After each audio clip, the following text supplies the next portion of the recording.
a mean one, Mr. Grinch. Hello everyone, I am the Grinch. I'm here to introduce Steve the Ninja 12. So without further ado, here he comes. Hey guys, Steve the Ninja 12 here. And the Grinch. Hi, that's me. So, for the holiday special, I thought, you know what? I'm going to read you a really great holiday story. So, we're going to read How the Grinch Stole Christmas. This is for all the less fortunate who can't read. I'm sure you all know the story, though. I'll try and do it like, you know, back when they did in first grade or something. And you could see the pictures. Every Who down in Whoville liked Christmas a lot. But the Grinch, who lived just north of Whoville, did not. The Grinch hated Christmas the whole Christmas season. Now please don't ask why, no one quite knows the reason. It could be his head wasn't screwed on just right. It could be perhaps that his shoes were too tight. But I think that the most likely reason of all may have been that his heart was 2 sizes too small. It's hard to read like this, you know? I feel bad for them. But whatever the reason, his heart or his shoes, he stood there on Christmas Eve, hating the Whos, staring down from his cave with sour, grinchy frown. This is really hard to read, so I'm going to read it on the ground. With a sour, grinchy frown at the warm lighted windows below in their town. For he knew every Who down in Whoville the Need was busy now hanging a mistletoe wreath. And they're hanging their stockings, he snarled with sneer. Tomorrow is Christmas, it's practically here. And he growled, with his Grinch fingers nervously drumming, oh, I must find some way to stop Christmas from coming. For tomorrow, he knew, all the Who girls and boys would wake bright and early, they rushed for their toys, and then, oh the noise, noise, noise. That's one thing he hated, the noise, noise, noise. Then the Who's young and old would sit down to a feast, and they'd feast and they'd feast and they'd feast, feast, feast. They would feast on Who pudding and rare Who roast beast, which was something the Grinch couldn't stand in the least.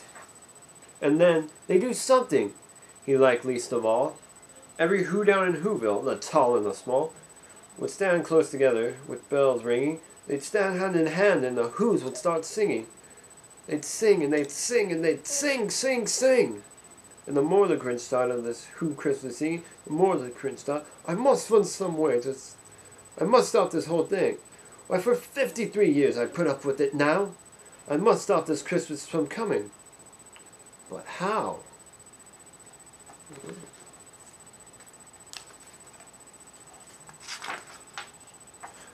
Then he got an idea. An awful idea. The Grinch got a wonderfully awful idea. Stay there, Mr. Grinch. Gotta read. I knew just what to do, the Grinch laughed in his throat, and he made a quick Santa Claus hat and a coat. And he chuckled and chuckled, what a great Grinchy trick! While this coat and his hat I look just like Saint Nick. All I need is a reindeer, the Grinch looked around. But since the reindeer are scarce, there was none to be found. Did that stop the Grinch? No, the Grinch said, if I can't find a reindeer, I'll make one instead. So he called his dogs Max, and he took some red thread, and he tied a big horn on the top of his head. Then he loaded some bags and an old empty sacks on a ramshackled sleigh, and he hitched up old Max. Then the Grinch said, giddy up! The sleigh started down toward the homes where the Whos lay a snooze in their town. All the windows were dark, quiet snow filled the air. All the Whos were all dreaming sweet dreams without care. And when he came to the first little house on the this is stop number 1, the old Grinchy Claus hissed, and he climbed to the roof, empty bags in his fist. Then he slid down the chimney, a rather tight pinch, but if Santa could do it, and so could the Grinch. He got stuck only once for a moment or two, then he stuck his head out, and the fireplace flew. were the little whose stockings all hung in a row. 3 stockings, he grinned, are the first things to go. And he slithered and slunk with a smile most unpleasant. Around the whole room he took every present. Checkerboards, tricycles, popcorn and plums, and he stuffed them in bags, and the Grinch very nimbly stuffed all the bags one by one up the chimney. Then he slunk to the icebox. He took the Who's feast. He took the Who pudding. He took the Who roast beef. He cleaned out the icebox as quick as a flash. Well, that Grinch even took the last can of Who hash. Then he stuffed all the food up in the chimney with glee. And now I will stuff up the tree. And the Grinch grabbed the tree and he started to shove when he heard a small sound like the coo of the dove. He turned around fast and he saw the small Who, little Cindy Lou who was not more than 2. The Grinch had been caught by this tiny Who daughter, who got out of bed for a cup of cold water. She stared at the Grinch and said, "Santa Claus, why are you taking our Christmas tree? Why?" But you know that old Grinch, who's smart and so slick, he thought up a lie, and he thought it up quick. "Why, my sweet little tot," the fake Santa Claus lied, "there's a light on this tree that won't light on one side. So I'm taking it home to my workshop, my dear. I'll fix it up there, and I'll bring it back here." And his fib fooled the child, and he patted her head, and he got her a drink, and he sent her to bed. And when Cindy Lou Who went to bed with their cup, he went to the chimney and stuffed the tree up. The last thing that he took was a log for the fire. Then he went up the chimney himself, the old liar. On their walls he left nothing but hooks and some wire, and the one speck of food that he left in the house was a crumb even too small for a mouse. Then he did the same thing to other Who's houses, leaving crumbs much too small for all the other Who's mouses. It was 1:15, although Who's still in bed, although Who's still a snooze when he packed up his sled, packed it up with their presents, the ribbons, the wrappings, the tags, the tinsel, trimmings, the tappings. 3,000 feet up the side of Mount Crumpet, he rode with his load to the tip-top to dump it. "Pooh-hoo," to the Who, he grinchishly humming. "They're finding out now that no Christmas is coming.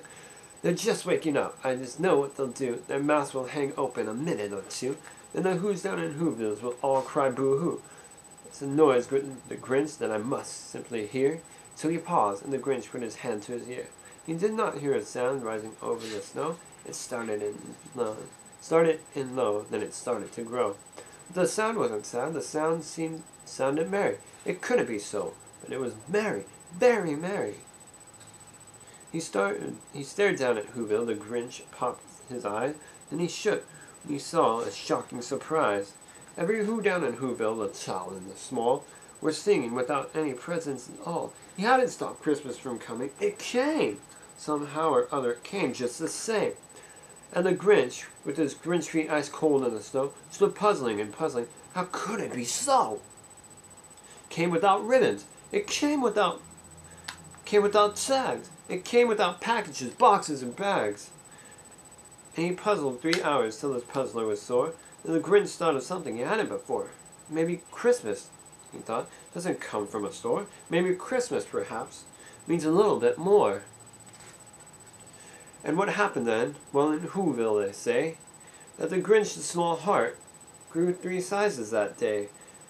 And the minute his heart didn't feel quite so tight, he whizzed with the load through the bright morning light. And he brought back the toys and the food for the feast, and he himself, the Grinch, carved the roast beast.